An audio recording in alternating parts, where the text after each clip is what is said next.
วัดประภูเจ้าว่าวัดพระธาตุอริพุนชัยวรมหาวิหารได้กล่าวพระพนาพระมหาเถระเจ้าคณะผู้ปกครองสงฆ์ได้เมตตาเจริญพระพุทธมนต์ในภาคเช้า 9:30 นาทีและในขณะนี้ท่านผู้ว่าราชการจังหวัดลำพูนท่านพ่อเมืองได้ให้เกียรติเดินทางมาถึงคือท่านปิยพงษ์ชูวงศ์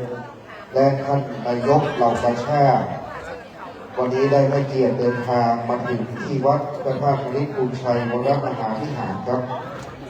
และในภาคเช้าของวันนี้ในการประกอบพิธีอันสำคัญแห่งคณะสงฆ์พระเถรานุเถระเจ้าคณะพระสังฆาธิการทุกรูปที่ได้โปรดเมตตาเดินทางมาในวันที่ 16 ของเดือนกุมภาพันธ์รวมเป็นคณะสงฆ์ต่างจังหวัดคณะสงฆ์กรุงเทพมหานครและคณะสงฆ์ภาคเหนือได้โปรดเมตตาเดินทางมาวันนี้ก็จะขอประทานอนุญาตใช้ภาษากลางนะครับในการถวายการต้อนรับพระมหาเถระ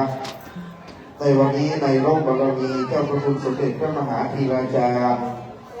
เจ้าคณะใหญ่หมดเหนือเจ้าวาดวัดพระเชตุพนวิมลมังคลารามราชวรมหาวิหารกรุงเทพมหานครอีกสักครู่หนึ่งนั้นนะครับพระเดชพระคุณจะได้เมตตาเดินทางมาเป็นประธานในการเจริญพระพุทธมนต์ถวายวิหารละโวสถาปัตยกรรมทรงล้านนาซึ่งเป็นวิหารที่สำคัญอีกหลังหนึ่งในเขตโบราณสถานคู่พระบารมีขององค์พระบรมธาตุเจ้าอริพุนชัยครับในการที่กล่าวถึงวิหารหรือพระวิหารละโวหลังนี้นะครับนับแต่พระแม่เจ้าจามเทวีปฐมวีรกษัตริย์ศรีอริพุนชัยได้รับการอัญเชิญทูลเชิญขึ้นครองสิริราชสมบัติในอาณาจักรอริพุนชัยนับแต่สุเทวฤาษีได้สร้างเมืองลำพูนโดยให้พญานกหัสดีลิงฆ่าเอาหอยสังในมหาสมุทรอันกว้างใหญ่สร้างคูเมืองลำพูนจากนั้นจึงได้ไปทูลเชิญพระธิดาแห่งพระเจ้ากรุงละโวก็คือลพบุรีในอาณาจักรปัจจุบันนั้นได้ขึ้นมาครองเมืองนับแต่การนั้นเป็นต้นมาปฐมวีรกษัตริย์ปฐมบรมกษัตริย์ก็คือสมเด็จพระแม่เจ้าจามเทวีในสมัยแต่เดิมมาได้สร้างบ้านแปลงเมืองวัดวาอารามให้รุ่งเรืองวัฒนานะครับตามตำนานได้กล่าวว่าองค์พระพุทธปฏิมากรในพระวิหารละโวนั้น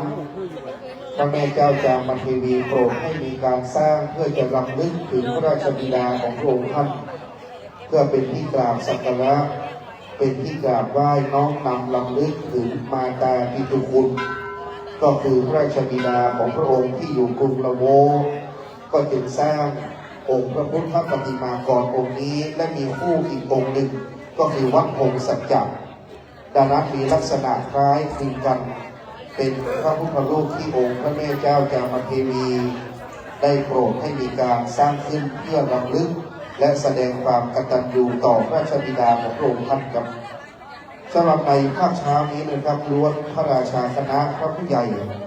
เจ้าคณะผู้ปกครองสงฆ์ในคณะสงฆ์ภาค 4 5 6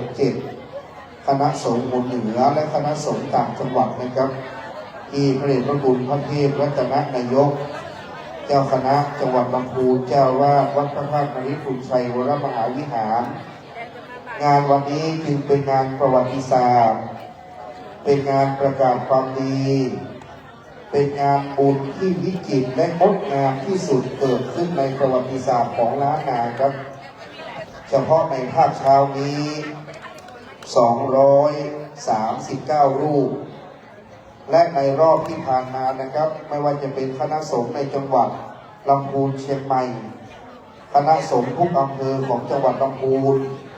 ตั้งแต่อำเภอเมืองลำพูนอำเภอบ้านโป่งอำเภอป่าซางอำเภอแม่ทาอำเภอลี้อำเภอเวียงหนองล่องอำเภอทุ่งหัวช้างดังนี้เป็นต้นได้มาร่วมกันในการถวายแห่ครัวทานนะครับหรือว่าแห่ครัวตาลอย่างยิ่งใหญ่ดังนั้นในภาคเช้านี้นะครับเดี๋ยวเราจะร่วมกันถวายการต้อนรับ ในร่มบารมีแห่งเจ้าพระคุณสมเด็จพระมหาธีราจารย์เจ้าคณะใหญ่หนเหนืออธิบดีสงฆ์วัดพระเชตุพนวิมลมังคลารามราชวรมหาวิหารนอกจากนั้นวันนี้ในร่มบารมีแห่งพระเดชพระคุณพระธรรมวชิโรดมเจ้าคณะภาค6วัดสังเวชวิทยารามกรุงเทพมหานครในขณะนี้ท่านเจ้าคุณพระราชวชิราธิบดีนะครับเจ้าคณะเขตพระนครวัดมหาธาตุยุวราชลังสดิษฐ์เลขานุการเจ้าคณะกรุงเทพก็ได้เมตตาเดินทางมาถึงท่านเจ้าคุณเป็นนอนเนื้อเชื้อไขบอกบุญหวานสัมปตองก็เมตตาหลวงพ่อเจ้าคณะเขตพระนคร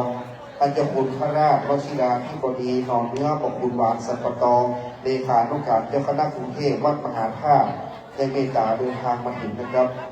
นอกจากนั้นวันนี้พระเดชพระคุณพระราชวชิรธรรมสุนทรเจ้าคณะเขตป้อมปราบศัตรูพ่ายปทุมวันวัดสุนทรธรรมทานท่านเจ้าคุณพระราชมหาเจติยาภิบาลวัดอรุณราชวรารามพระเดชพระคุณท่านเจ้าคุณพระศรีวัชรศาสตร์บัณฑิตวัดปากน้ำภาษีเจริญพระเดชพระคุณท่านเจ้าคุณอาจารย์พระสุธีวชิระปฏิภาณเลขานุการเจ้าคณะใหญ่หนเหนือวัดพระเชตุพนท่านอาจารย์เจ้าคุณพระวิมลวัฒนคุณวัดปทุมคงคานะครับสำหรับในวันนี้พระมหาเถระที่จะโปรดเมตตานะครับประกอบด้วยพระเดชพระคุณท่านเจ้าคุณอาจารย์พระราชวรภาจารย์รองเจ้าคณะภาค15จังหวัดราชบุรีพระเดชพระคุณท่านเจ้าคุณพระเทพสิทธิเวทีเจ้าคณะจังหวัดระยองวัดเนินพระจังหวัดระยองได้เมตตาบนพระวิหารแล้วพระเดชพระคุณท่านเจ้าคุณท่านธรรมวชิรสุนทร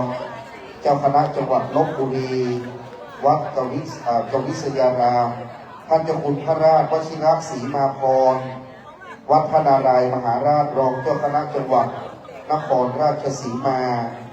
พระเดชพระคุณหลวงพ่อพระพรหมวัชรวิสุทธิ์เจ้าคณะภาค4วัดปูยางพระรามหลวงกำแพงเพชรพระเดชพระคุณท่านเจ้าคุณพระเทพปัญญาพรวัดตากฟ้านะครับจากนี้เป็นต้นเดี๋ยวคณะสงฆ์จังหวัดแต่ละจังหวัดครับในคณะสงฆ์ของเหนือเรานั้นที่ได้สนองงานที่เราไปร่วมกันเจริญพระพุทธมนต์ที่วัดพระเชตุพนอยู่พุกคานะครับอันมีหลวงพ่อท่านเจ้าคุณพระราชพัชรธรรมเมธีเจ้าคณะจังหวัดเพชรบูรณ์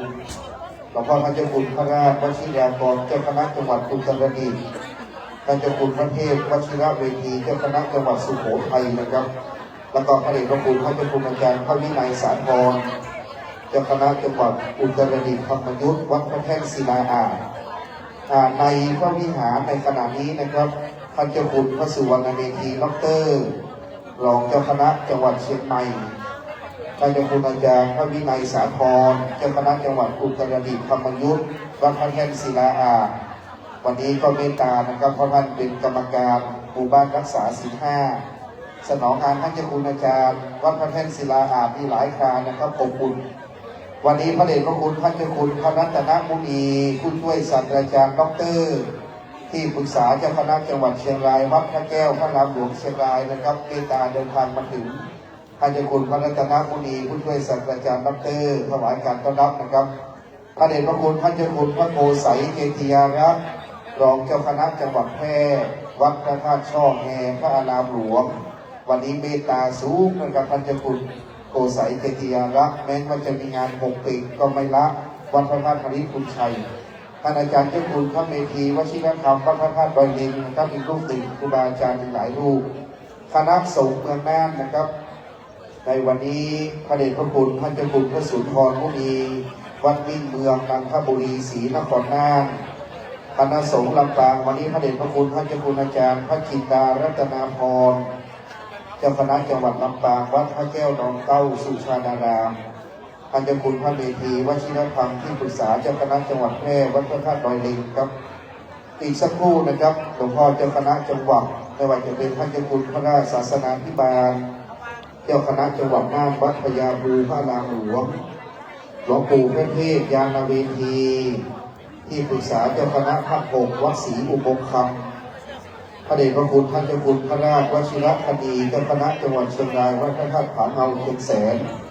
แล้วก็ตอนนี้พระเดชพระคุณท่านเจ้าคุณพระภาวนาธรรมาภิรัตน์ที่ปัสนาภิรัตน์เจ้าคณะอำเภอเมืองเชียงใหม่เจ้าวาดวัดร่ำเปิดตะโพนารามครับ ด้านล่างนั้นพระมหาธีระหลายรูปนะครับเช่นพระเดชพระคุณท่านเจ้าคุณพระราชกิติสุนทรที่ปรึกษาเจ้าคณะภาคเขตวัดพระธาตุเฉลิมพระเกียรติ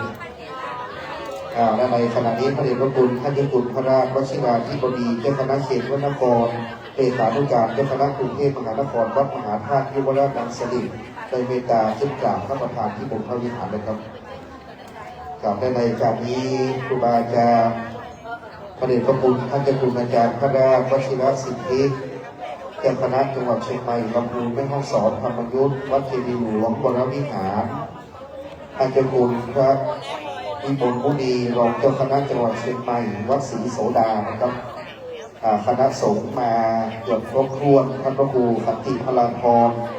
รองเจ้าคณะจังหวัดเชียงรายวัดฝั่งดินเชียงรายท่านพระครูวิทิตศาสนาพรผู้ช่วยศาสตราจารย์ดร.รองเจ้าคณะอำเภอเมืองเชียงใหม่ก็มีตามมาถึงท่านเจ้าคุณอาจารย์พระวชิราภินันท์เจ้าคณะอำเภอบ้านหลวงวัดพระธาตุช้างคำกลางเยือนน่านประมาณถึงแล้วนะครับถวายการต้อนรับหลายรูปวันนี้คณะสงฆ์ทั้งหนเหนือนะครับคณะสงฆ์ภาค 4 5 6 7จนถึงคณะสงฆ์ภาคกลางคณะสงฆ์ลพบุรีระยองหากว่าวันนี้เราได้ถวายการรับรองจะได้ประกาศราชทินานามไม่ครบก็ขอได้ถวายการต้อนรับนะครับ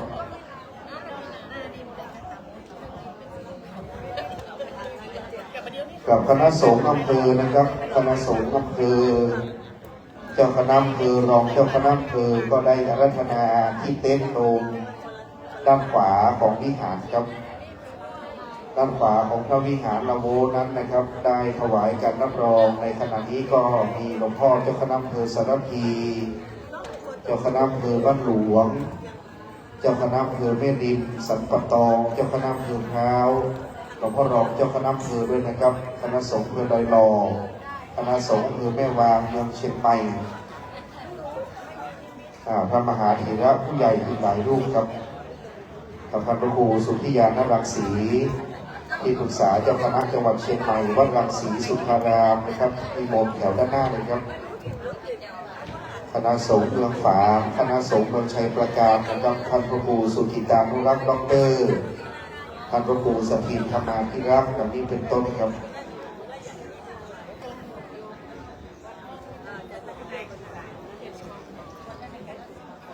พระเดชพระคุณท่านเจ้าคุณอาจารย์พระสุธีวัชรบัณฑิตผู้ช่วยศาสตราจารย์ดร.รองอธิการบดีมหาวิทยาลัยมหาจุฬาลงกรณราชวิทยาลัยวิทยาเขตเชียงใหม่เจ้าคณะตำบลอินทศิลป์เขต 1ผู้ช่วยเจ้าวาดวัดพระธาตุดอยสุเทพเจ้าวาดวัดอินทศิลป์สะดือเมืองก็เดินทางถึงนะครับถวายการต้อนรับท่านพระครูอาภรณ์วิสุทธิคุณเจ้าคณะอำเภอหางดงวัดหนองตองครูบาอาจารย์นะครับคณะสงฆ์สารพีทั้งหลวงพ่อเธอและหลวงพ่อรองครบถ้วนดอยหล่อแม่วางรวมไปถึงอำเภอฮอดนะครับท่านเป็นคุณพระวชิรกิจโสพลได้เมตตารูปหนึ่งครูบาอาจารย์กับด้านบนเดี๋ยวจะถวายการต้อนรับพระมหาธีระสิ่งในขณะนี้หลวงพ่อท่านเจ้าคุณพระสุวรรณเมธีด็อกเตอร์ได้นำที่ต้นอักษรในการเจริญพระพุทธมนต์ครับ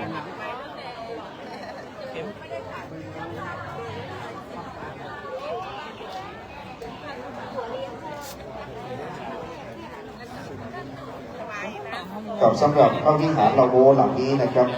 ได้ตั้งอยู่ในเขตไตรองค์พระบรมธาตุเจ้าอริพุนชัยดังนั้นในการนี้เราท่านทั้งหลายได้ร่วมกันสร้างพระวิหารละโวมูลค่าสิ้นทุนทรัพย์ไปทั้งหมดนะครับ30 ล้านบาทการก่อสร้างพระวิหารละโวหลังนี้ใช้เวลา2 ปีเต็มครับ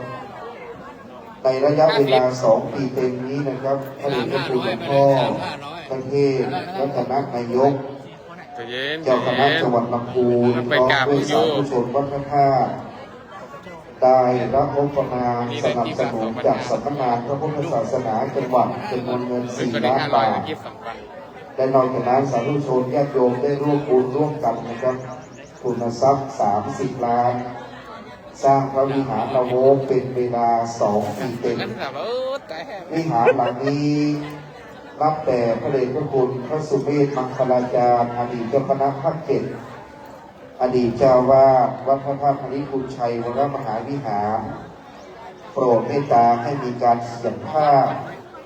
ที่เรียกว่าเป็นภาพชัยมงคล8 ประการก็คือบทภาพหมุนนะครับ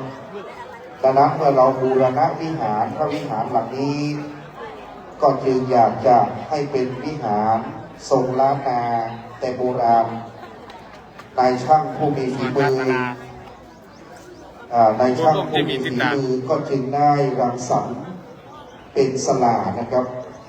ศาลาของพระวิหารหลังนี้ทรงวิหารหลังนี้นะครับศาลาของเมืองเหนือก็ได้รับ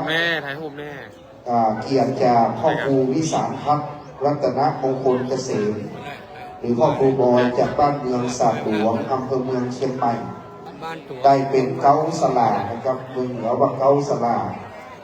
ได้สร้างวิหารด้วยไม้นะครับเสาไม้ทั้งนั้นโบราณเมืองว่าเครื่องลูกเครื่องบนใส่ไม้ตัดไหมก่อนเวคือตกได้ใส่ไม้ทั้งหมดวันนี้ท่านเจ้าคุณพระศรีศิลปาจารย์ที่ปรึกษาเจ้าคณะภาค 7วัดพระธาตุศรีจอมทองวรวิหารเมตตาเดินทางมาถึงน้อมถวายกันต้อนรับท่านเจ้าคุณพระศรีศิลปาจารย์ครับใส่เครื่องไม้ทั้งหมดนะครับถ้าหากว่าตอนนี้ระหว่างที่มาเยี่ยมชมในพระวิหารละโวจะเห็นว่าประการที่1วิหารละโวนี้นะครับเป็นวิหารหลังแรกที่ทางวัดได้จัดสร้างขึ้น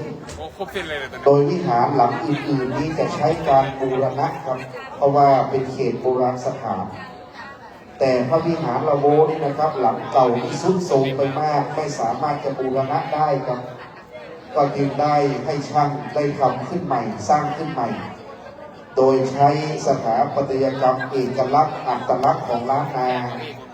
ก็คือมีเสากลางมีม้าตัดไหมการก่อสร้างต่างๆนั้นนะครับติดลายคำหรือว่าเป็นวิหารลายคำและใช้กระจกเกลียดหรือแก้วจืนในการประดับวิหารหลังนี้นะครับตั้งแต่ในสมัยท่านเจ้าคุณพระสุเมธมังคลาจารย์อดีตเจ้าคณะภาค 7อดีตเจ้าวาดวัดพระธาตุพริพุนชัยหลวงพ่อนั้นโปรดเมตตาบอกว่าในพระวิหารหลังนี้ต้องมีการเขียนลายเขียนผ้าชัยมงคล8 ประการบนผ้าผืนดังนั้นในการนี้ก็จึงได้ใช้นะครับลายทองหรือลายคำเป็นการเขียนลายรดน้ำเป็นการแทนการเขียนภาพชัยมงคลนั้นก็จึงสื่อสารปณิธานของพ่อพระสุเมธมังคลาจารย์นะครับว่าเราจะเขียนลายรดน้ำเป็นบทชัยมงคลคาถาเป็นอุดมมงคลนอกจากนั้นในพระวิหารหลังนี้ครับได้แขวนโคมการให้ช่างผู้มีฝีมือเป็นโคมโลหะเนื่องด้วยตอนนี้อัตลักษณ์และเอกลักษณ์ของวัดพระธาตุพริพุนชัยก็คือการแขวนโคมแสนดวงที่โด่งดังที่สุดดังนั้นพระเดชพระคุณหลวงพ่อก็ดีวายาวัจกรท่านอาจารย์พงเทพมนัตรงกรรมการวัดก็จึงให้ช่างได้สลักดุลโลหะเป็นรูปโคมล้านนานะครับได้แขวนไว้อันนี้เป็นส่วนสำคัญและเป็นอัตลักษณ์ของวัดพระธาตุก็คือการแขวนโคมแสนดวงในพระวิหารละโวก็จึงให้ช่างผู้มีฝีมือสลักดุลโลหะทำเป็นรูปโคมแสนดวงเหมือนกับที่ลานพระธาตุในเดือนที่เป็นในประเพณีลอยกระทงหรือที่เป็นเมืองเหนือดังนั้นในพระวิหารหลังนี้นะครับก็จึงมีการแขวนโคมที่สลักด้วยโลหะใช้แทนไฟธรรมดาแต่เป็นไฟที่มาจากโคมล้านนาสลักดุลด้วยโลหะครับเป็นอัตลักษณ์อีกอย่างหนึ่งเสาทุกต้นนะครับได้เขียนลายทองเรียกว่าเป็นเสาลายคำแล้วจึงประดับกระจกเกลียบหรือแก้วจืนเอาไว้อย่างวิจิตรลายเรือเถาลายดอกไม้ประจำยาม อีกประการหนึ่งนะครับที่ซุ้มหน้าต่างทุกซุ้มจะมีหม้อบูรณคตะเป็นธรรมเนียมที่หม้อบูรณคตะนั้นบูชาพระบรมธาตุทุกวันเดือน8 ปีนะครับพระวิหารหลังนี้อยู่คู่พระบรมธาตุจึงได้สร้างรูปหม้อบูรณคตะเอาไว้ที่ซุ้มหน้าต่างของทุกซุ้มครับบานประตูบานหน้าต่างนั้นเป็นรูปลายดอกประจำยามสลับด้วยกระจกเกลี่ยหรือแก้วชืนระยิบระยับ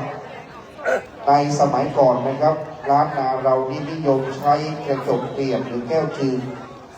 ปัจจุบันนี้ช่างหายากนะครับได้ฟื้นฟูบูรณะเมื่อไม่กี่ปีเรื่องของกระจกเกลี่ยที่มีช่างขึ้นมาก่อนหน้านี้ครูบาเจ้าศรีวิชัยท่านก็ใช้กระจกสีเมืองวัดแก้วอังวะประดับแทนไปก่อน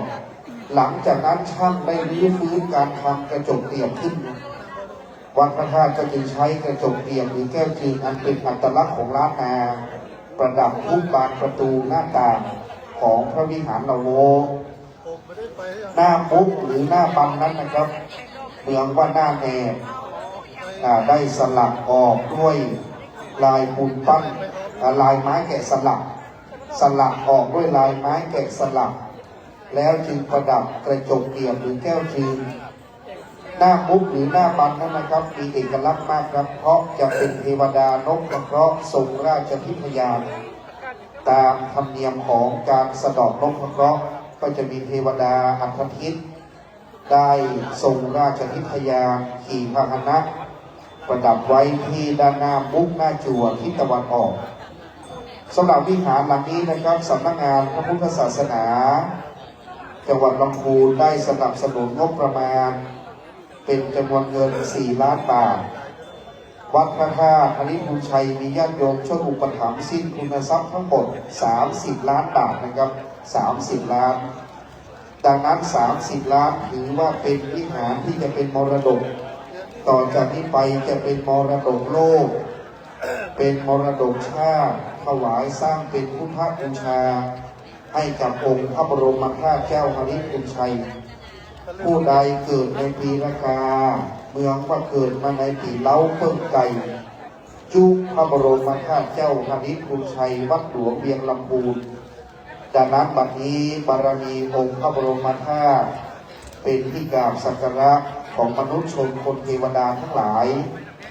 จากนั้นในลายวิหารนี้นะครับทั้งเสาทุกต้นไม่ได้ใช้กระจกสีแต่ใช้กระจกเกลี่ยเรียกว่าแก้วจืดแต่โบราณหาชมได้ยากอีกประการหนึ่งครับรัตนบัลลังก์แท่นแก้ววันนี้งานของแก้วเป็นรัตนบัลลังก์ใหญ่ลายปูนปั้นปิดทองแท้ฝีมือยอดเยี่ยมในล้านนานะครับใบแท่นแก้วบรรจุพระสกุลลำพูนประกอบด้วยพระลอดก็ดีพระลือก็ดีพระพงก็ดีนะครับหลายแสนองค์คนว่าบรรจุในแท่นแก้วพระเจ้า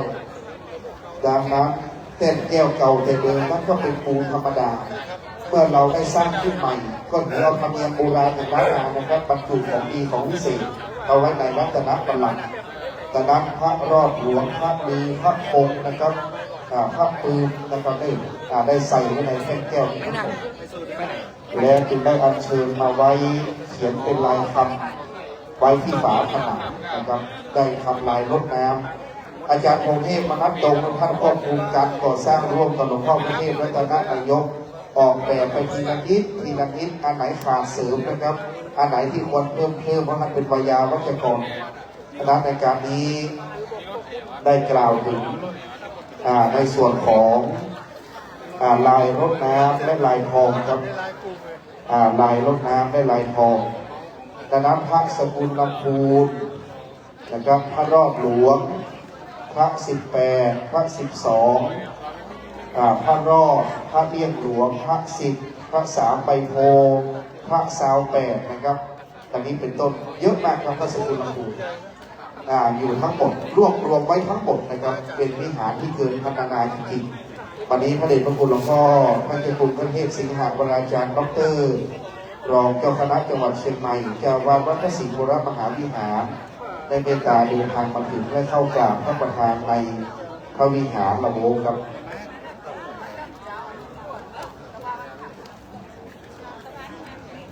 หัวเสานะครับเขาเรียกว่าบัวหัวเสาบัวหัวเสาวันนี้นะครับเป็นรูปอุโบสถดอกบัวอ่านว่าคือกลางแกะสลัก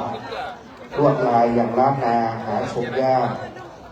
เมื่อพรรณนาด้านนอกนะครับมาถึงด้านในเขาเรียกว่าโขงพระเจ้าซุ้มพระเจ้าได้ก่อซุ้มบนรัตนบัลลังก์เต้นแก้วที่องค์พระพุทธปฏิมากร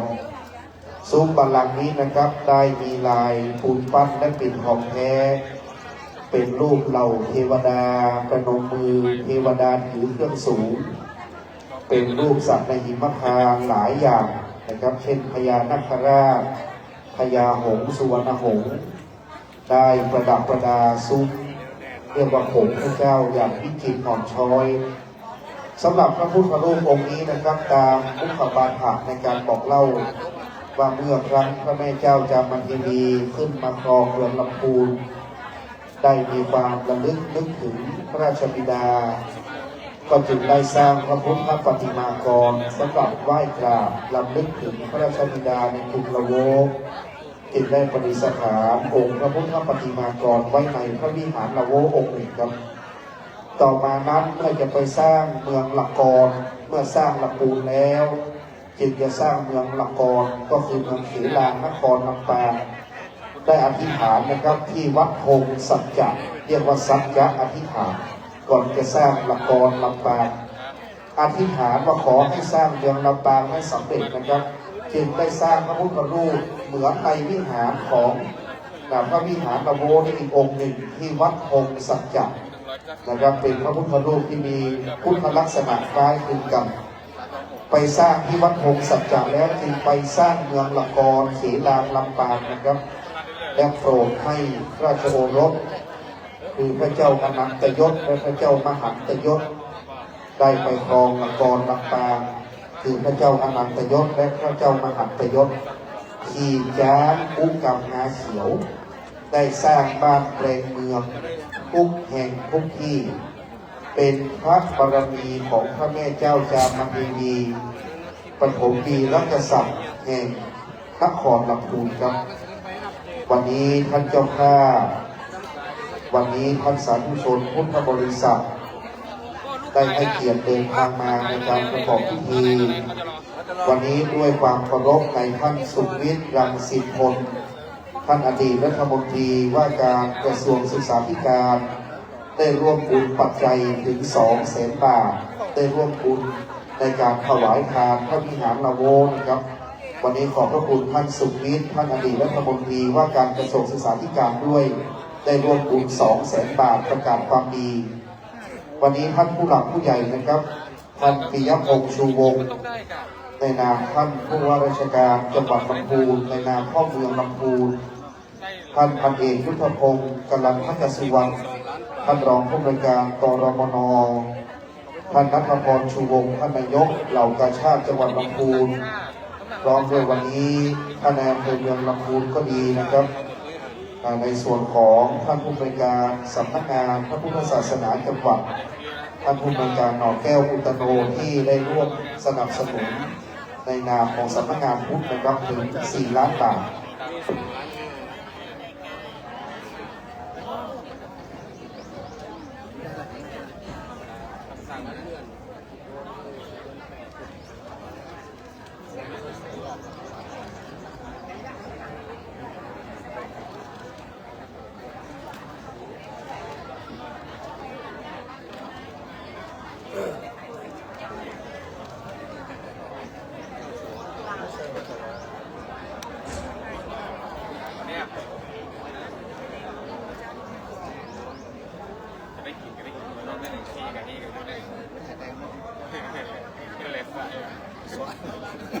แต่วันนี้ท่านนายอำเภอเมืองลำพูนนะครับท่านดลภาพเลขใสท่านนายอำเภอเมืองลำพูนก็ให้เกียรติครับนอกจากนั้นวันนี้ที่สำคัญอีกท่านหนึ่งนะครับโดยเฉพาะวันนี้ท่านบพิตรวิทยาวิโรจน์อดีตรองอธิบดีกรมศิลปากร ผู้ได้ลงนามอนุญาตให้ทางวัดได้รื้อถอนวิหารหลังเดิมและทำการอนุญาตสร้างวิหารหลังใหม่ท่านได้ลงนามก่อนเกษียณอายุราชการเพียง30 นาทีแล้วก็ในสมัยนั้นถ้าหากว่าท่านบพิตรไม่ลงนามนั้นเราก็รื้อถอนไม่ได้ครับสมัยนั้นนะครับท่านบพิตรบอกว่าก่อนเกษียณอายุราชการ30 นาทีท่านบพิตรวิทยาวิโรจน์อดีตรองอธิบดีกรมศิลปากรบอกว่าวิหารละโวหลังเก่านี้นะครับบอกว่าชำรุดทรุดโทรมไปมากหากจะบูรณะน่าจะไม่เห็นควรจึงได้ให้เกียรตินะครับลงนามให้สร้างขึ้นใหม่การสร้างขึ้นใหม่ในวันนั้นจึงทำให้เกิดพระวิหารละโวที่งดงามในวันนี้นะครับดังนั้นต้องขอบคุณท่านบพิตรวิทยาวิโรจน์ที่ให้เกียรติดูแลนับแต่การรื้อถอนนับแต่การเริ่มสร้างนับมาถึงวันนี้2 ปีเต็มนะครับ2 ปีเต็มดังนั้นได้ร่วมด้วยช่วยกันประสานสามัคคีในบารมีหลวงพ่อพระเทพรัตนนายกเจ้าคณะจังหวัดลำพูนพระวิหารหลังนี้ถ้าหากเราหันไปทิศตะวันออกพระวิหารจะตั้งอยู่เบื้องซ้ายขององค์พระบรมธาตุเจ้าหฤทุนชัยดังนั้นองค์พระบรมธาตุเจ้าหฤทุนชัยเป็นที่สักการะเป็นศูนย์รวมใจของคนไทยทั้งชาติและคนจังหวัดลำพูนและผู้ที่เกิดมาในปีรากานะครับหรือปีไก่ได้มากราบสักการะวันนี้เราทั้งหลายจึงได้มาร่วมกันอันสำคัญได้เกิดขึ้นดังนั้นการที่เราจะได้ร่วมกันฉลองวิหารเราจะเองวตามนะครับวันนี้คนในจังหวัดทุกอำเภอประกอบด้วยอำเภอนี้อำเภอบ้านโป่งอำเภอเวียงหนองล่อง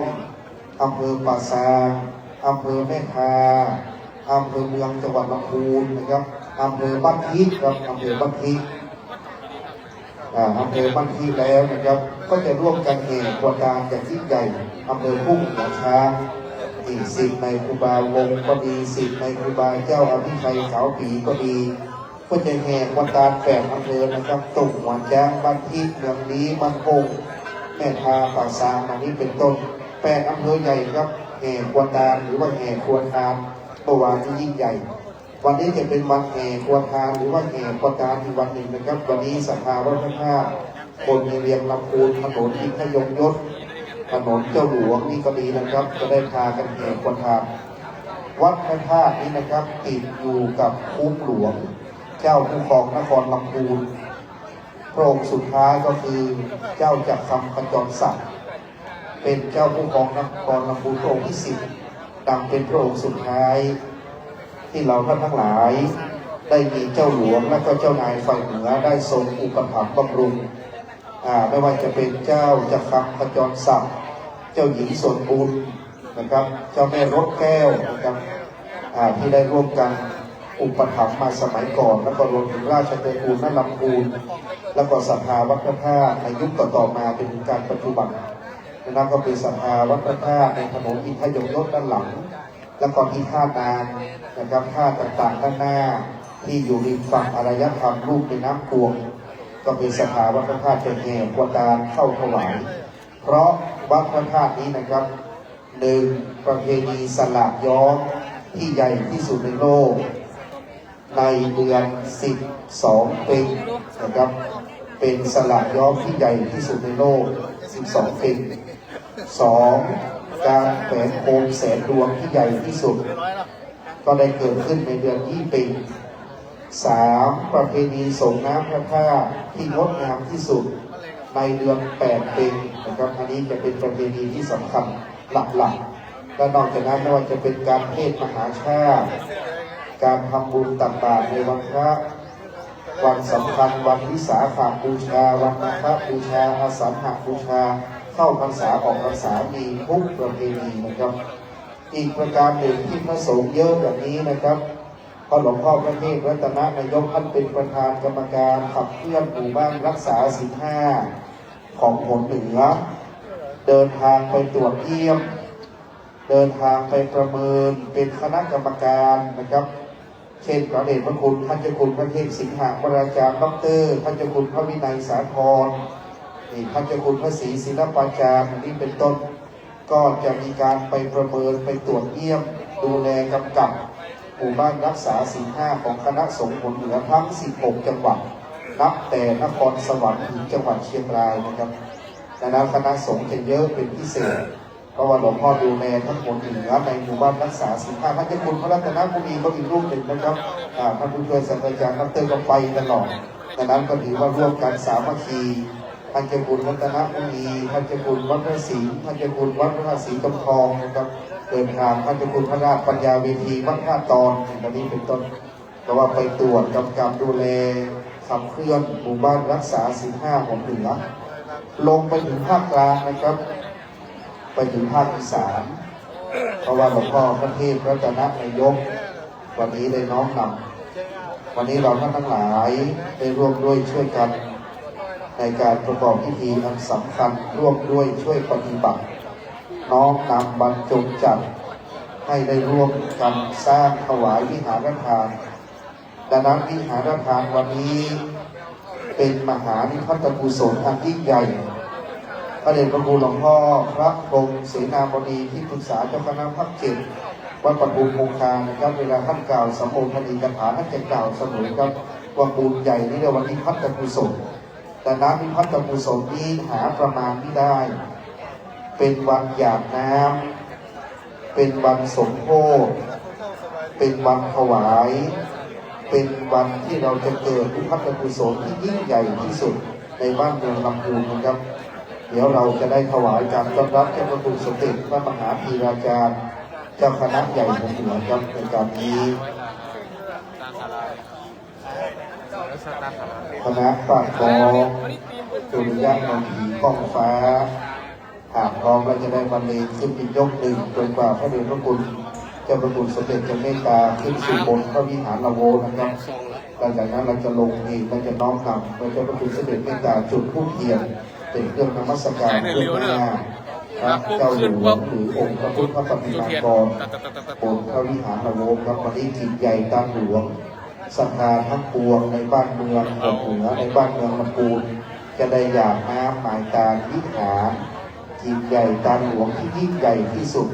เป็นมหาปางปอยหลวงที่เป็นประวัติศาสตร์ครั้งประวัติศาสตร์ของลำพูนนะครับกับฝ่ายของกองวงขึ้นฉลองกันเลยแล้วจะได้บรรเลงสมโภชและหลังจากนั้นก็จะได้ไหว้พระธาตุและขึ้นสู่พระวิหารละโวต่อไปครับ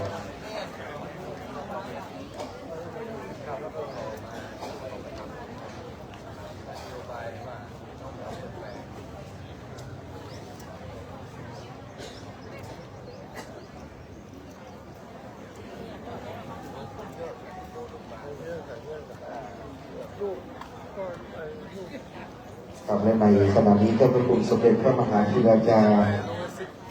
เจ้าคณะใหญ่บนเหนือเจ้าวาดวัดพระเชตุพนวิมลมังคลารามราชวรมหาวิหารกำลังเมตตาถวายสักการะองค์พระบรมธาตุเจ้าอริชุนชัยครับ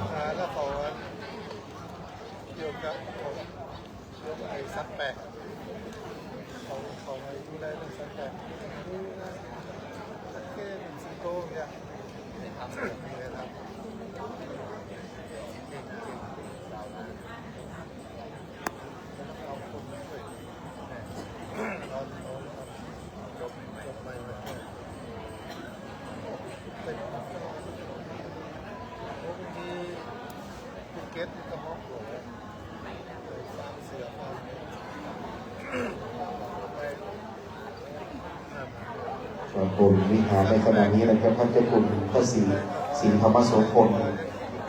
รองเจ้าคณะจังหวัดลำพูนเรียนธรรม9ประโยคนะครับได้ถวายการต้อนรับคณะสงฆ์ด้านบนครับ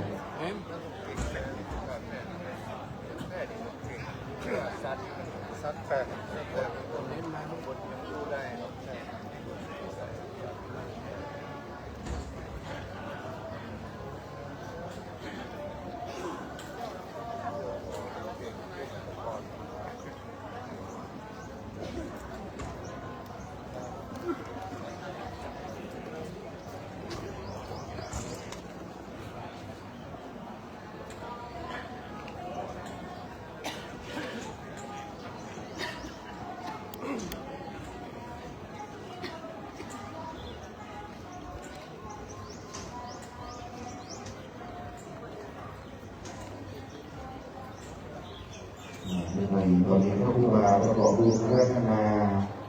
ประเด็นตัวปู่นักเรียนจากนักเรียนที่ปรึกษาเจ้าคณะภาคหกวัดศรีโมกขับวัดสูงจังหวัดเชียงใหม่นะครับมีนักศึกษาวิชาสุขภาพและสุขภาพที่สุด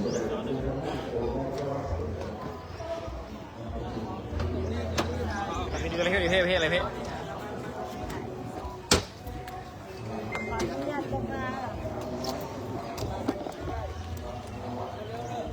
ครับไปยังครับ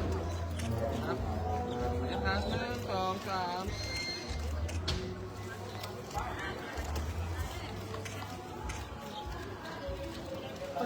บผมขอยังอ๋อคุณจะไปค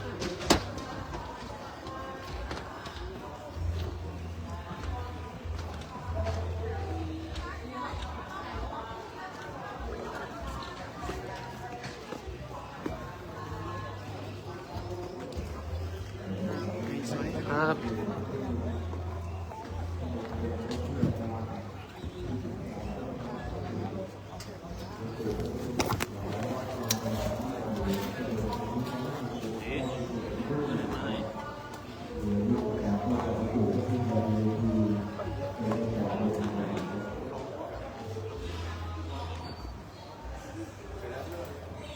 มีตัวมีแต่มี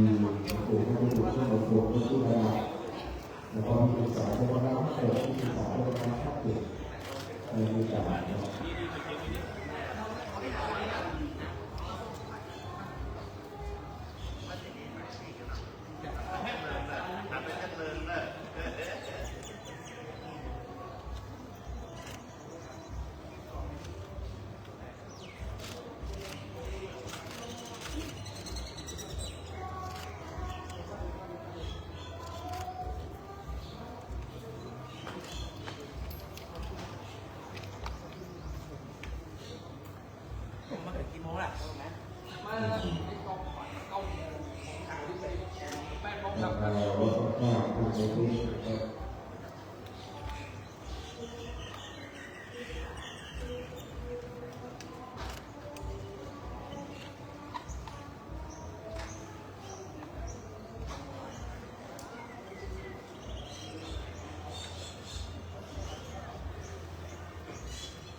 จากในขณะนี้ก็จะถูกประเด็นข้อหาที่อาจารย์เจ้าคณะใหญ่ของถึงและเจ้าว่าพระพุทธชิโกวิโมมังคลาว่าสมรมหาวิหารถูกที่มหานครโปรดเมตตาได้จุดธูปเทียนเครื่องสักการะบูชาองค์พระบรมธาตุเจ้าพระวิสุทธิชัยนครปฐมนะครับแต่วันนี้หลวงพ่อพระพุทธสมเด็จพระโปรดเมตตาได้เดินลงจากพระวิหารหลวงสู่พระวิหารละโวหลังใหม่อันงดงามของจังหวัดลำพูนครับองค์พระบรมธาตุเจ้าพระวิสุทธิชัยเป็นศูนย์รวมจิตใจของเราพุทธศาสนิกชนคนล้านนานะครับแต่วันนี้คณะสงฆ์หลายรูปครับมีหลวงพ่อประเทศรัตนนายกเจ้าคณะจังหวัดลำพูนจากพระมหาบัณฑิตยานเมธีจากสุรเดชวัดพระธาตุสุเทพจากพระมหาสกลนะครับเลขานุการเจ้าคณะ5อาจารย์มหาจากพระมหาธีรนัทแบบนี้เป็นต้นถวายการต้อนรับหลวงพ่อพระบุตรสมเด็จครับ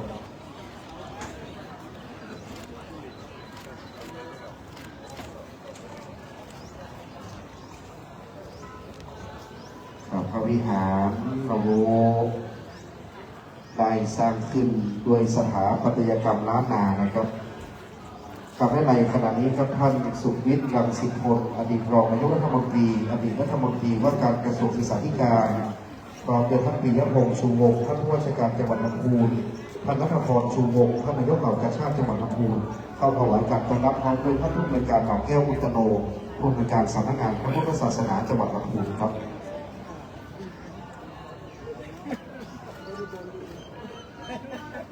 ถ่ายรูปก่อนถ่ายรูปให้พ่ออยู่ตรงกลางก็พอแล้วเอาถ่ายภาพเนี่ยภาพที่หมายเนี่ยเชิญผู้ว่า ต่อพระเดชพระคุณเจ้าพระคุณสมเด็จเจ้าโปรดเมตตานะครับร่วมบันทึกภาพเป็นมงคลที่ระลึกครับในการฉลองสมโภชพระวิหารละโววันนี้ในร่มบารมีเจ้าพระคุณสมเด็จพระมหาธีราจารย์ครับและคณะสงฆ์เป็นภาพประวัติศาสตร์เป็นภาพมงคลที่งดงามที่สุดปรากฏบังเกิดขึ้นในล้านนาลำพูนในการฉลองสมโภชพระวิหารละโวหลังใหม่นะครับแต่หลังจากได้บันทึกภาพในร่มบารมีขององค์พระบรมธาตุภาพหนึ่งครับเบื้องหน้าวิหารละโวแล้วก็จะเป็นพระเจดีย์หรือองค์พระบรมธาตุเจดีย์องค์เจดีย์ลำพูนนะครับให้ถวายให้เป็นจอมเจดีย์ถึงล้านนาตอนนี้คณะสงฆ์นะครับมีท่านเจ้าคุณพระศรีศิลปัญญาท่านเจ้าคุณพระภาวนาธรรมาธิรัตน์วิปัสสนาธิรัตน์ท่านเจ้าคุณวชิราธิหลังของนี้เป็นต้น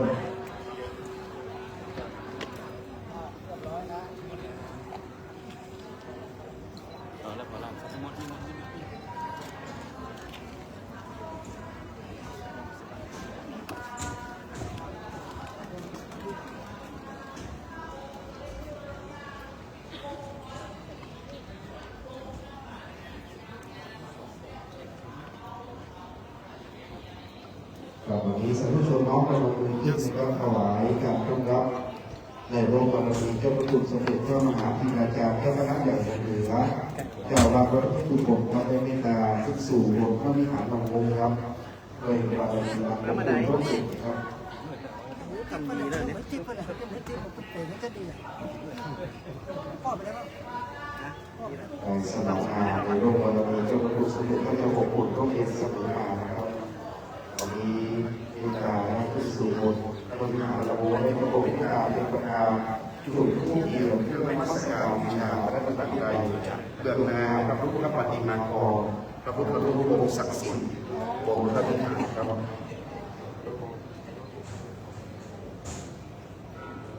คณะสงฆ์ได้ร่วมกันถวายการต้อนรับวันนี้สาธุชนน้อมกระบวนการที่ที่สารีทำแผ่ที่เป็นสมาธิเป็นสุสเด็จพระมหาธีราจารย์ได้พระเดชเหนือจะโปรดให้การถูกผู้เกียรติบูชาพระรัตนตรัยเกิดงานพระพุทธพระปฏิมาภรณ์และความดีครับ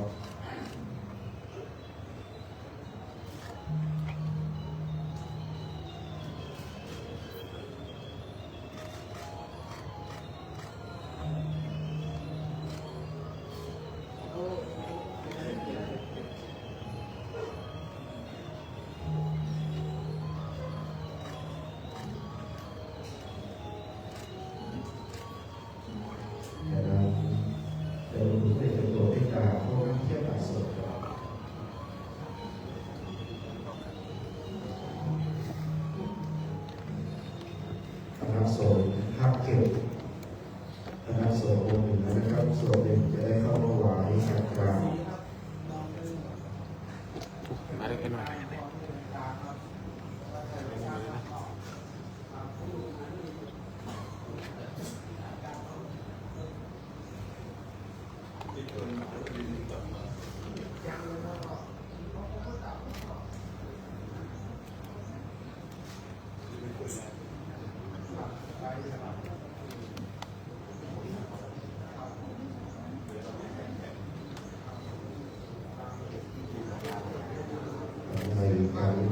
สิ่งที่เวทีและวัฒนธรรมโดยรวมวัดหลวงครับเราได้รับการต้อนรับทุกท่านครับ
ต่อจากนี้ไปก็จะเป็นการจุดเทียนมงคลลงสัตตบริพันธ์อย่างล้านนาเล่มที่หนึ่งปัทมมหามงคลขอเรียนเชิญท่านสุรินทร์รังสิพงศ์อดีตรองนายกรัฐมนตรีอดีตรัฐมนตรีว่าการกระทรวงศึกษาธิการท่านได้ร่วมบุญมาเป็นจำนวนเงิน200,000 บาทนะครับจะได้จุดเทียนเล่มที่หนึ่งครับด้านหน้าสัตตบริพันธ์เป็นมหามงคลในระดับที่หนึ่งนะครับได้น้อมจุดเทียนเป็นเครื่องสักการะในระดับที่หนึ่งครับท่านผู้ชมระวังนะครับ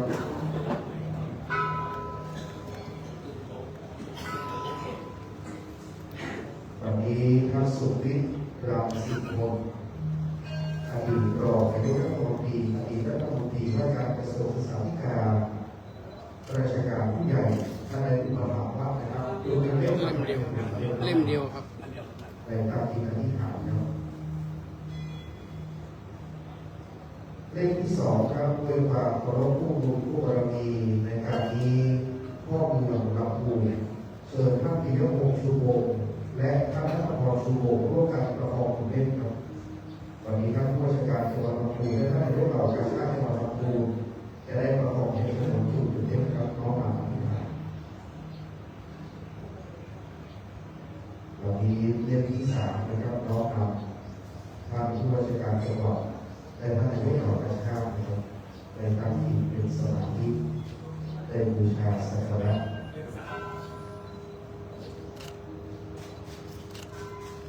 ต่อจากนั้นก็ด้วยความเคารพเชิญท่านนางเอกพุทธพงศ์กำลังพระกสุวรรณท่านรองผู้ว่าการกองรมนได้น้อมนำจุดเล่นถัดไปจากทุนทางมหาวิทยาลัยครับในระดับที่4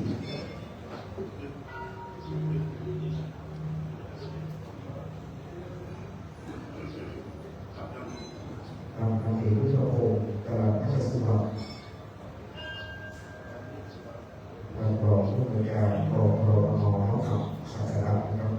สำหรับครั้งนี้นะครับเป็นเรื่องบูชาชาวล้านนาครับเป็นเรื่องสูงชาวล้านนานะครับจะใช้เครื่องสูงนั้นเป็นเครื่องสักการะบูเทียน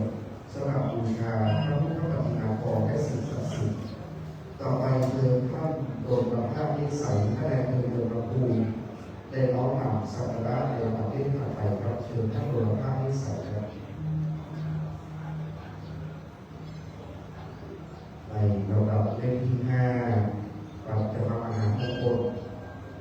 น้อมนำจุดขึ้นสว่างสวัยถูกกับพระที่แก้วแสงที่คำยา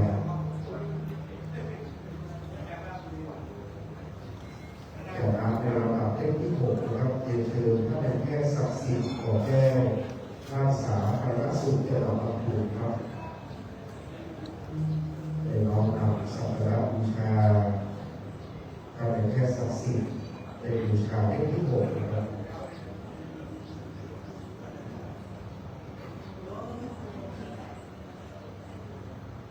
และในระดับเล่มที่7ครับเรียนเชิญท่านผู้บริการหมอแก้วสโร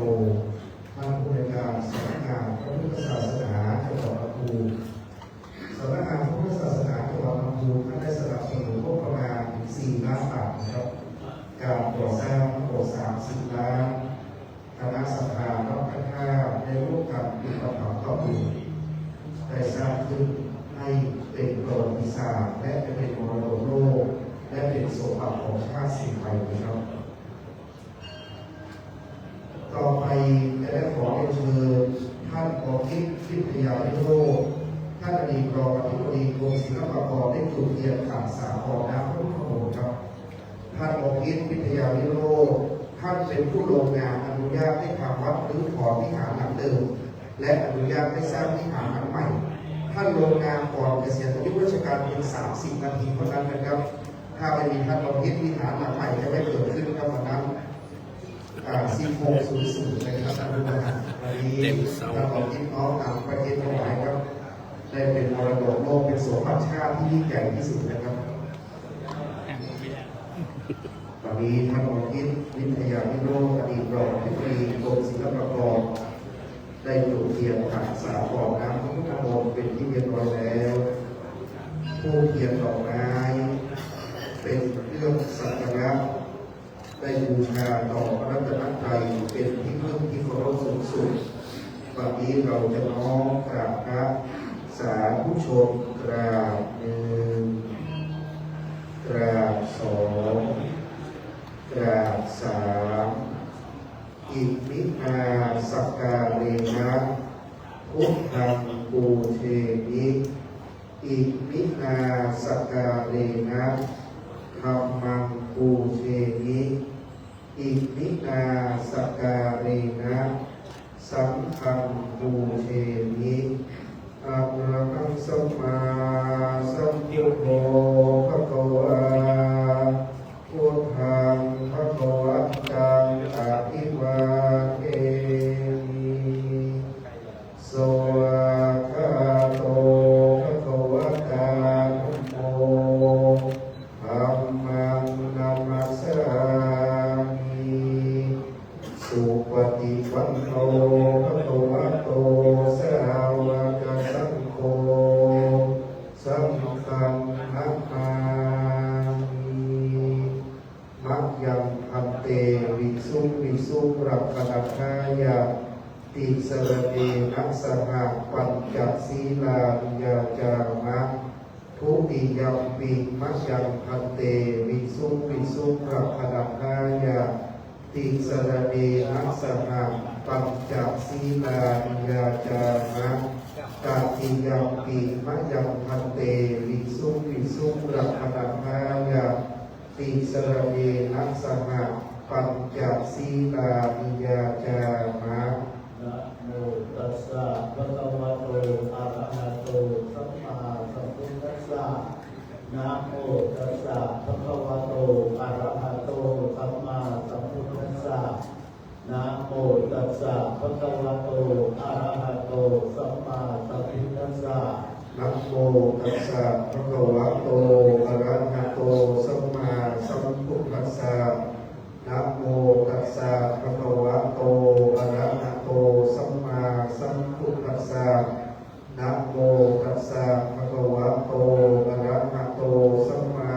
สัมพุทธัสสะพุทธังสรณังคัจฉามิพุทธังสรณังคัจฉามิธัมมังสรณังคัจฉามิธัมมังสรณังคัจฉามิสังฆังสรณังคัจฉามิสังฆังสรณังคัจฉามิทุติยัมปิพุทธังสรณังคัจฉามิทุติยัมปิพุทธังสรณังคัจฉามิทุติยัมปิธัมมังสรณังคัจฉามิทุติยัมปิธัมมังสรณังคัจฉามิทุติยัมปิสังฆังสรณังคัจฉามิทุติยัมปิสังฆังสรณังคัจฉามิตติยัมปิพุทธังสรณังคัจฉามิตติยัมปิพุทธังสรณังคัจฉามิตติยัมปิธัมมังสรณังคัจฉามิตติยัมปิธัมมังสรณังคัจฉามิตติยัมปิสังฆังสรณังคัจฉามิตติยัมปิสังฆังสรณังคัจฉามิปานาติปาตาเวรมณีสิกขาปะทังสมาธิยามิปานาติปาตาเวรมณีสิกขาปะทังสมาธิยามิอาทินนาทานาเวรมณีสิกขาปะทังสมาธิยามิอาทินนาทานาเวรมณีสิกขาปะทังสมาธิยามิกาเมสุมิชฌาจาราเวรมณีสิกขาปะทังสมาธิยามิกาเมสุมิชฌาจาราเวรมณีสิกขาปะทังสมาธิยามิมุสาวาทาเวรมณีสิกขาปะทังสมาธิยามิมุสาวาทาเวรมณีสิกขาปะทังสมาธิยามิสุราเมรยังมัชฌัปปมาทฐานาเวรมณีสิกขาปะทังสมาธิยามิสุราเมรยังมัชฌัปปมาทฐานาเวรมณีสิกขาปะทังสมาธิยามิอิมานิปัญจสิกขา ปทานิสีเลนะสุขติยันติสีเลนะโภคัสสัมปทาสีเลนะนิพพุติยันติตัสมาสีลังวิโสทัพเยต่อจากนี้ไปนะครับจะเป็นการน้อมนำเครื่องสักการะถวายต่อเจ้าพระคุณสมเด็จพระมหาธีราจารย์เจ้าคณะใหญ่กรุงเหนือเจ้าวัดพระพุทธมงคลพระบรมคณาญาณชมรมหาวิหารกรุงเทพมหานครครับอันดับแรกที่ผมพระเดชพระคุณหลวงพ่อพระเทพรัตนนายกเจ้าคณะจังหวัดลำพูนเจ้าว่าวัดพระธาตุปริพุนชัยวรมหาวิหารโปรดได้กล่าวน้อมนำเครื่องสักการะเข้าถวายในนามคณะสงฆ์จังหวัดลำพูนและในนามคณะสงฆ์วัดพระธาตุปริพุนชัยวรมหาวิหารครับลำดับที่2นะครับในนามหัวหน้าส่วนราชการและสาธุชนในจังหวัดลำพูนเชิญท่านปิยะโอชูวงศ์ท่านผู้ว่าราชการจังหวัดลำพูนได้ให้เกียรติน้อมนำถวายเครื่องสักการะในลำดับที่2ครับ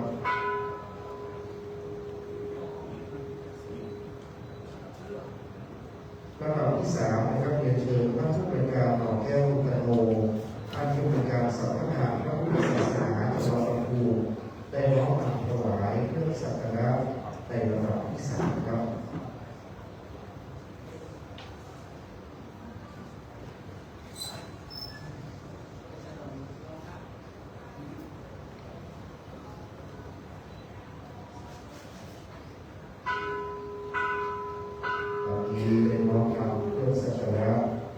ถวายในโลกกรณีเจ้าพระคุณสมเด็จพระมหาธีราจารย์แล้วครับต่อจากนี้ไปคณะสงฆ์จะเมตตาเจริญพระพุทธมนต์สงฆ์โลกพระวิหารเราโลกใหม่ของพระธาตุปริพุนชัยวรมหาวิหารครับวิปติปฏิภาหายาสัพพสัมปติสิทธิยาสัพพะทุกขวินาศายาปริตังรูปมังคลังวิปติปฏิภาหายาสัพพสัมปติสิทธิยาสัพพะพยวินาศายาปริตังรูปมังคลังวิปติปฏิภาหายาสัพพสัมปติสิทธิยาสัพพโลกวินาศายาปริตังรูปมังคลังปริตวานะเมตังสัมเมตาปะทังกาอวิกิตาจิตาปริตังปานันตุสัพเพกะเมจารูเปกิริสิขารตเตจันตริเกวิมาเนทีเประเทจตาเมจารุวนาคาเนเกวัตุนิเกเตภูมาจยันตุเทวาชลังนรวิสเมยัมะกันธปนาติทันตาสันติเกยังมุนิวารวัจนังสาธุเมสุนันตุธรรมสวรรค์กโรยังปะทังกาธรรมสวรรค์กโรยังปะทังกาธรรมสวรรค์กโรยังปะทังกานะโมตัสสะภะคะวะโตอะระหะโตสัมมาสัมพุทธัสสะ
สัตโตนะโมอะระหะโตสัมมาสัมพุทธัสสะมะเหสิโนนะโมพุทธมัดดามาสสวะหาตาเสวะเตเนตนะโมสังฆาสาเตเวโสตาเสลาเทติโนตโมโอมาตยาลาทาสังลัตตนาตยานะโมโอมาคาเนตาสตาสวัตโตสัพพินะโมกาลัมปะภาเวนะวิคัสสันตุปัสสวะนะโมกาลานุภาเวนะสุวัตติโหตุสัพพะทานะโมกาลาสเตเจนะวิลิมปิโหติเตชวาเสวนาจะพารานังปันติตานังจะเสวนาบูชาทุกควรจะนิยานังเอตัมมังคารมุตตมังปฏิโรปฏิสวาโสจะโพเพจะกตโมยตาอัตตสัมมาปณิทิจเนตัมมังคารมุตตมังมุสัจจันจะสิปัญจวินัยโยจะสุสิกิโตสุมาสิตาจยาวาจาเอตัมมังคารมุตตมังมาตาปิสุขตานังปุตตะทานาสสังฆะโหอนาตุจะตัมมันตาเอตัมมังคารมุตตมังทานาจะธรรมจัลยาจยาตกามันนะโมอะระวัจจานิกรรมานิเอตัมมังคารมุตตมังอาลักเตวิลัเตปามามันสัพพะมาจะสัญญโมอาปมาโต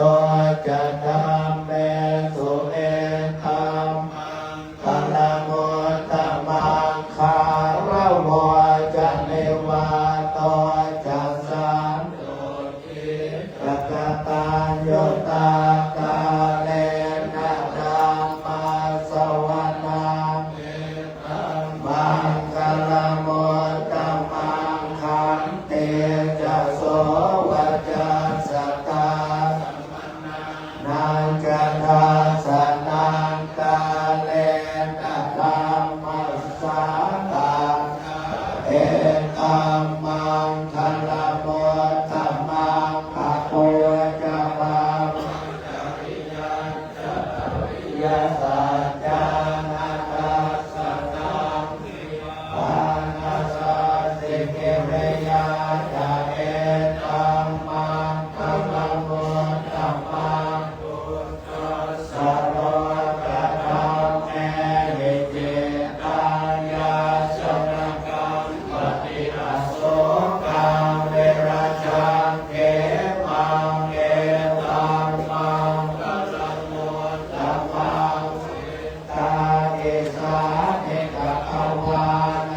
สุเจง สัมมาเตมานันตะเลกายามาโอสมา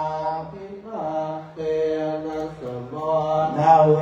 สติอิดัมเมธัมเมรัตนังปณิตังเอเตนะสาเจนะสุวรรณเมหอตุเยปุคคลาอัตตสตังปัสสะจักตาเนเอตาเนโยกาเนหอนติเตนะอินทายาสุขตาสสาวกาเอเตสุตินานิมังพลังนิดาเปสังเขรัตนังปันเนตังเน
ระพุทธเก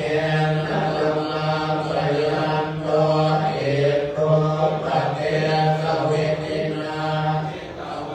โมเตโตตันเตยัสสะภวัตุเตยมังคลานิภูปาเทเตปุจเกณฑ์สุขัตตาธัมมังวิสุทธิสุติเตติปกาวิดานังญาณาเตนะวิเทนาทิตวาโมเดโนตันเตยัสสะภวัตุเตเตยมังคลานิเกตาภิกขุตัจจยมังคลาตัตถาคายโยวันจโนเอตติเมสลัตเตปัตตันเตอิตวาเอกเวเวดานิจุปัตตวานิโมกขังสุขังอภิกรมัยยนะโรสปัญโยขัปปัตตาจะเลโลกาปัตตาจะเลพยาโสขัปปัตตาจะนิโสตาโหตุสัพเพวิปานิโนเอตาวตาจะมังเนอิสัมปะตังปุญญสัมปะตังสัพเพเทวานุโมทันตุสัพพะสัมปะเทเสติญาณานังกรันตุสัพพายสีลังนาคันตุสัพพะธรรมาวนาวิรตาโหนตุกัจจันตุเทวตาคตาเทพุทธาปัตตาปัจเจกังอัญญยังพลังอรหันตานังจะเตเตนะรังคัมปันตานิสัพพะโสหากาโลเนโกนาโตหิตายสัพพปานินังปุเรกมามาลเมสัพพะปัตโตสัมโพธิมุตตมังเอเตนะสัจจวัตเจนะโหตุเตชยมังคลังชยันโตโหติยาภูเรสัจยานังนังเทวาตโนเอวาตวังวิทโยโหติชยาสุชยมังคะเลตัปปะราชิตปันนังเกสีเสปะดาวิโภคะเลอภิเสเกสัพพะพุทธานังปัตตาปัตโตปะโมทติสุนังปัตตังสุปังคลังสุปะภาตังสุติตังสุขันโตสุโมโหโตจะสุเยปังปัจจาเล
ใต้ร่มบารมี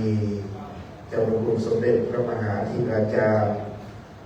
เจ้าคณะใหญ่ของเหนือเจ้าวัดพระพระเชตุพนวิโมกขันธารามเป็นประธานครับ และคณะสงฆ์ทั้งนั้นด้านบนพระวิหารล้วนเป็นพระราชาคณะ เจ้าคณะผู้ปกครองสงฆ์และคณะสงฆ์ในเต็นท์โดมทุกรูป239 รูปโปรดเมตตาเจริญพระพุทธมนต์เป็นที่เรียบร้อยเป็นอุดมมงคลทุกประการครับต่อจากนี้ไปก้าวกระโปรงขอประทานอนุญาตกราบรัตนาเจ้าพระคุณสมเด็จพระมหาธีราจารย์เจ้าคณะใหญ่ของเหนือเจ้าวัดพระพระเชตุพนโปรดเมตตาประทานสัมโมทนียคาถาเป็นอุดมมงคลเป็นลำดับต่อไปก้าวของการพัฒนาเรื่องความเคารพอย่างสูงยิ่งครับ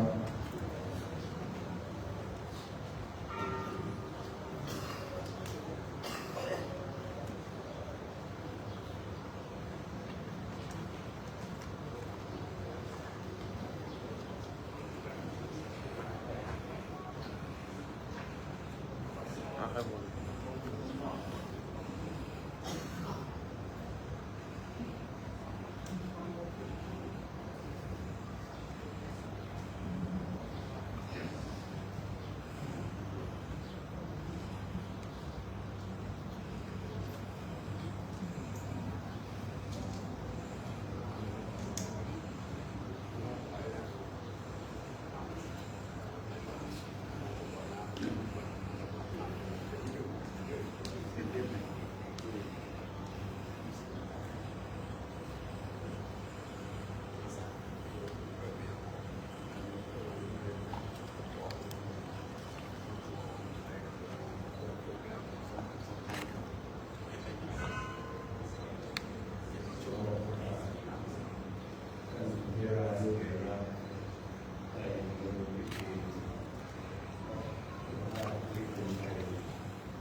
ทุกบริษัทไปเพื่อเป็นภาระ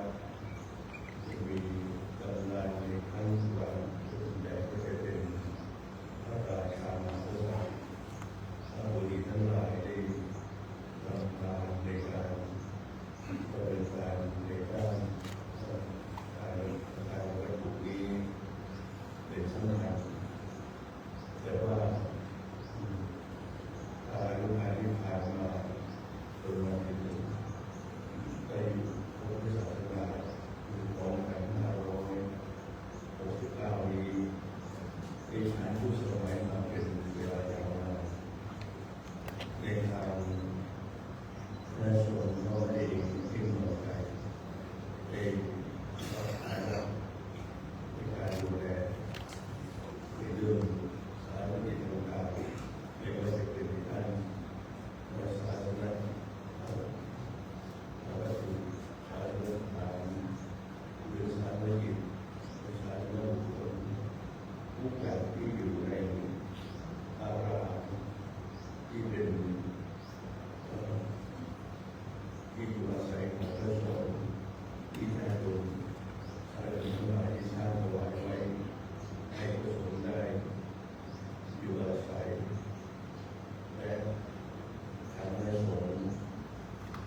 ก็ตามแม้กระทั่งในเรื่องของสถานพิธีสำคัญเช่นการกฐินนั้นมันเป็นเรื่องของญาติโยมประชาชนแต่ว่ามีญาติโยมครอบครัวก็จะมีการขาดตัวไปร่อนในสุขุมก็มาอุตสาหที่สุดบริษัทที่สุดมีระบบบริการที่บริษัทที่จะต้องมีการเป็นห้องและที่สุดมีบริษัทจะการขายบริการคนไทยของเราแต่ว่าในทางหลักการของพุทธศาสนาจะดำรงอยู่ได้เพราะอาศัยบริการทั้งสี่หรือเปล่าที่เป็นตัวประกันอยู่แล้วเพราะฉะนั้นเมื่อทางพระสงฆ์ดูแลภายในการไม่สามารถจะในรัฐศาสนาไม่สามารถจะดำรงอยู่ให้มั่นคงโดยการดำเนินเป็นที่ประจักษ์นี้เพราะฉะนั้นพระสงฆ์จำเป็นจะต้องเอาใจใส่ดูแลแต่ว่าก็จะอยู่ในหลักการต่างๆนั่นก็คือในหน้าที่หน้าที่บางอย่างนั้นพระสงฆ์จะน้อมนำพาความหาจริงไม่ได้ไม่ได้จะจริงเป็นต้นจะเอาได้ไปบอกได้โยมว่าจะถึงในอารามในพระรามหรือในวัดของเวลานี้ยังไม่มีเลยภาพของญาติโยมเข้ามาถึงอันนี้ของในวัดจะเป็นวงในก็ตามเป็นเข้าว่าเป็นก็เข้าว่าไปบอกกล่าวให้โยมเข้ามาถึงในอารามทุกคนแต่ทีนั้นไม่เป็นมันเป็นทีมงานของสุนารีเจ้าเป็นต้นเพราะฉะนั้นญาติโยมจึงต้องศึกษาในเรื่องของวินัยของเจ้าหน้าที่และสงฆ์ประสานรู้ได้มาช่วยกันในมองเดียวกันแม้ที่ว่าถ้าที่มีใครที่รู้ก็เป็นต้องให้กันของจังหวัดลำพูนหรือของภาคเหนือของประเทศไทยที่เราเนี่ยก็เช่นเดียวกันในการสร้างนั้นอายุยืนยาวนานแต่ในการดูแลเป็นของดูแลตัวเองทุกด้านไม่ว่าจะเป็นด้านการสุขภาพที่เราดูแลทุกด้านคือเราได้ทำให้ทุกประการจำเป็นจะต้องพึ่งพาอาศัยซึ่งกันและกันทั้งในฝ่ายญาติโยมและในฝ่ายพระสงฆ์ในวัดพระธรรมที่อยู่ในสมุทรภูมิประเทศในเรื่องนายกหรือว่าเป็นพระเถระผู้ใหญ่ที่มีความรู้สึกได้เอาใจใส่ในภาระของวัดพระธรรมที่มีชัยสืบสานมาตั้งแต่ยุคหลายการในอดีตที่เป็นที่ประจักษ์อยู่นี้ความใช้เวลาที่เห็นอยู่ในขณะนี้ทำให้ได้อาศัยทั้งสองด้านทั้งในด้านการญาติโยมผู้ที่ให้การช่วยเหลือเป็นเราต้องการร่วมมือร่วมแรงของทุกฝ่ายและที่ต้องการก็คือถ้าผู้ใหญ่ในพระรามพระสงฆ์สามเณรรู้ติดใจโยมไหลถ้าไม่ดูแลญาติโยมจะไปช่วยเหลือยังไงก็ได้ถ้าแต่ว่า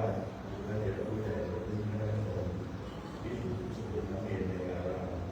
จะต้องร่วมมือร่วมกันในการดูแลรักษาเพราะฉะนั้นบ้านต่อไปจะเป็นช่วยคือดูแลถ้าทำต้องอะไรทั้งสองอย่างบ้านจะมีทีมฐานเข้ามาช่วยบ้านจะช่วยผู้บ้านจะมีไหนบ้านวัดจะเป็นช่วยดูแลใครถ้าจะเป็นโน้ตอะไรที่สองอย่างนั้นวัดท่านที่เป็นไทยได้ทำการทุกวัดในเมืองและในประเทศไทยของเราที่โดยเฉพาะวัดที่มีความสวยงามมีความสะอาดเป็นที่รื่นรมในเวลาที่ญาติโยมได้ท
ทศมาโปรดธานีเขาได้เป็นมาเป็นเราทำบุญอย่างนี้ขอความโมทนาสาธุการทุกท่านทั้งเด็กมาท่านสอนขอญาติโยมได้ทุกท่านผู้เป็นกำลังสำคัญในการเป็นเรื่องการก่อสร้างวิหารหลวงคอยดูหรือวิหารที่เราดูหลังใหม่ที่แทนหลังเก่าขึ้นสวยงามเป็นที่ประกอบเป็นอาชีพของวัดพระท่านที่อยู่ในเป็นเรื่องการติดต่อในช่วงเวลานั้นเราทำแห่งอยู่ตรงในงานที่ดำเนินการสร้างรักษาและดูต่อรุ่นสายของทุกท่านที่เป็นผู้บริษัททั้งในฝ่ายด้วยและในฝ่ายเราจะที่ฝ่ายด้วยขอให้เป็นผู้มีอายุมั่นยืนยืนเหมือนที่เราได้เป็นผู้สื่อสารไว้ก็ที่เราบริษัทมีอายุยืนยาวสืบต่อไป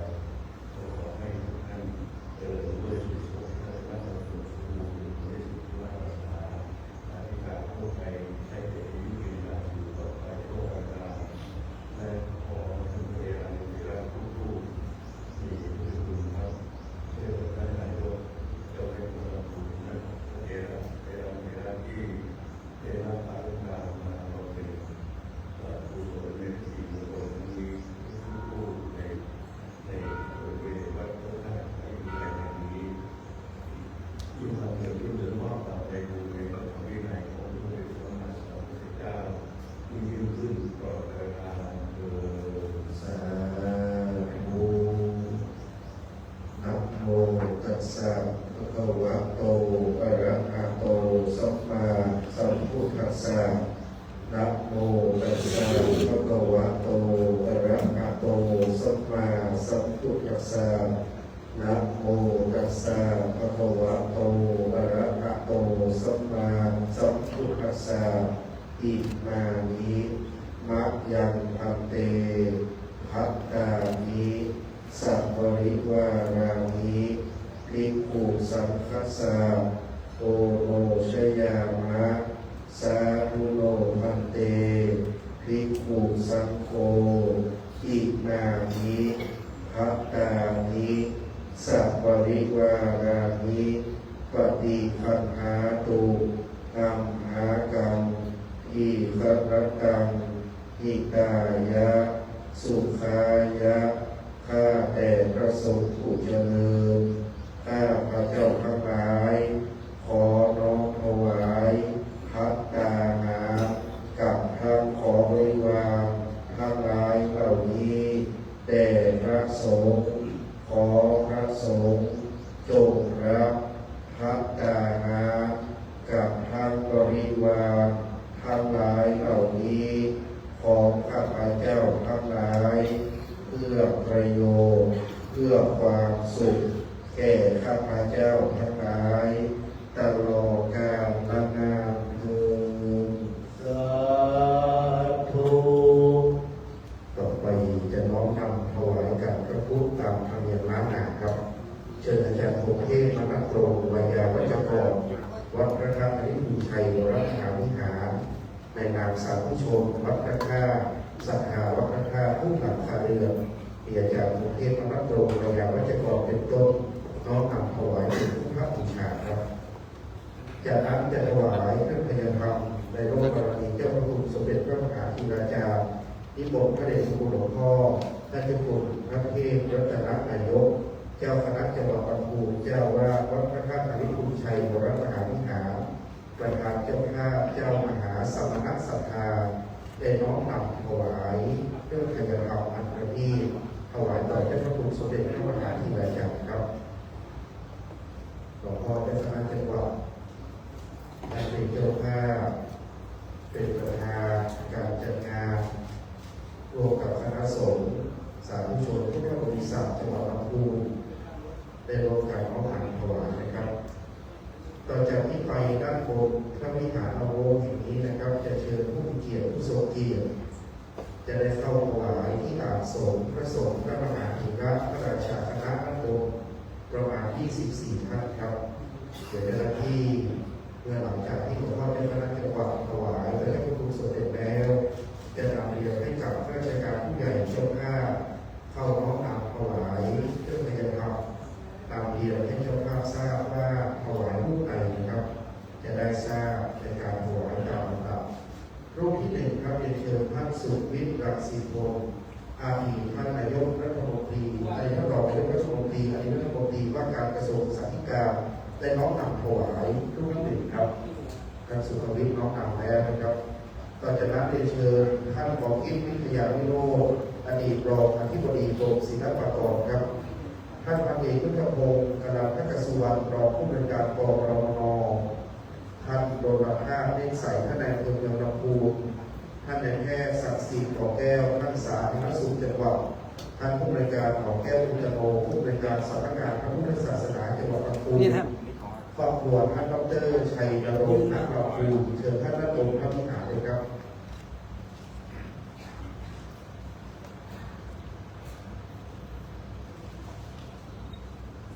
ท่านดร.ชัยนรงค์คุณจินตนาณลำพูนนะครับต่อไปเชิญเจ้าหน้าประกอบด้วยท่านรองศาสตราจารย์ครูโบมนาเมืองพิจิตรที่ท่านเป็นเจ้าภาพร่วมบุญสร้างวิหารเจ้าภาพหน้าบังหรือหน้าแนววิหารพิจิตรงดงามจำนวนเงิน2 ล้านบาทเชิญท่านรองศาสตราจารย์ครูโบมนาขึ้นถวายด้านบนครับเชิญท่านเจ้าวรเทวีชลวณิชณลำพูนทายาทแต่เจ้าผู้ครองนครเจ้าหลวงจักรพรรดิประจรศักดิ์และเจ้าหญิงไก่แก้วณลำพูนเป็นเจ้าภาพรัตนบัลลังก์แม่แก้ว600,000 บาทเจอผู้แทนมาเป็นแทนเจ้าอุษณีณลำพูนนะครับเจอเจ้าอุษณีณลำพูนและจากพระยุรีขอบพิวิทย์ขึ้นมาถวายด้านบนครับเชิญอาจารย์ประสิทธิ์มณีวันรัตนมาโสไกถวายปัจจัย1 ล้านบาทเพื่อก่อสร้างวิหารม่วน จะเต็มอยู่ไม่พอต้องไปกันกี่รถลงท่าสตีกุรถในชุดนี้มาแล้วจะไปเครื่องแบบไป2 คนนะผู้ปฏิบัติท่านหนึ่งครับผู้นำความโดยท่านปรึกษาผู้ทำโรงอาจารย์พัชรพรพระวัชชัยประชาขึ้นมาด้านบนครับอาจารย์นักพรดุษฎีผู้แทนคณะปฏิบัติธรรมของวัดพระธาตุนฤมลชัยพระมหาวิหารครับต่อไปเชิญท่านผู้หลานอาจารย์จินดารัตนอังกูลได้ร่วมบุญมา100,000 บาทคณะลูกหลานแม่ชีและเอ๋ยแย้มทุติขึ้นมาบนวิหารนะครับคุณเปรมพรพิมพิโลอาจารย์พันธีสินผู้บุญคุณธิดารัตน์ลีอังกูลเสถียรคุณโอภาสชัยวานิชคุณเปรมพงษ์พิมพิโลและจากนั้นขอตัวแทนศรัทธาวัดมหาวันด้วยเป็นเจ้าภาพเสานะครับถึง500,000 กว่าบาทตอนนี้ของแทนพยายามไม่ได้ขอได้นะครับแทนของวัดมหาวันลำพูน10 กุมภาพันธ์ประกอบบุญขอตัวแทนวัดมหาวันลำพูนท่านวิยาวัจกรหากอาจารย์ผู้ชมมาเองอาจารย์ผู้ชมอาจารย์สวัสดิ์ก็เลยอาจารย์สวัสดิ์นะครับอาจารย์สวัสดิ์ขึ้นมาครับผมต่อไปเชิญเจ้าภาพปัจจัยถวายสดสังฆทานทั้งหมดเข้าถวายที่พระพุทธเจ้าที่ท่านเป็นสีขาวด้านซ้ายของวิหารครับเชิญเจ้าภาพสังฆทานที่ได้รับเป็นเจ้าภาพทั้งหมดนะครับไม่อ่านชื่อนะครับแต่แล้วถ้าหากว่าท่านใดได้ทราบว่าตนเองเป็นเจ้าภาพสังฆทานแล้วขอโปรดได้ยกไฟประเคนถวายที่เต็นท์ด้านขวาเลยครับถ้าหากหน้าเข้าวิหารจะอยู่ด้านขวาหากหน้าออกวิหารจะอยู่ด้านซ้ายนะครับสังฆาอังคูลทาวเวอร์ที่เป็นเจ้าภาพยอดตามถวายสงฆ์ปัจจัยถวายสงฆ์นะครับเข้ากันที่เต็นท์ก่อนไปที่เต็นท์แล้วที่ศาลาบาทศาลารับตามนะครับทางที่หาจะไม่มีใครไปกินเลยครับลูกเลยครับผมอยากสว่างอะไรเลย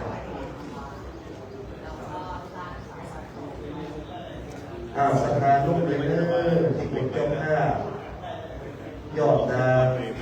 ถวายพระสงฆ์นะครับที่อยู่เต็นท์ด้านข้างที่อยู่ศาลาบาทศาลาวัดตามสภาบุญเราสภาวัดพระธาตุเข้ามาเช็คถวายให้ครบอาจารย์พงเทพมานั่งตรงได้จงรายหมายชื่อของเจ้าภาพตอนนี้ข้างบนครบถ้วนแล้วนะครับเหลือข้างล่าง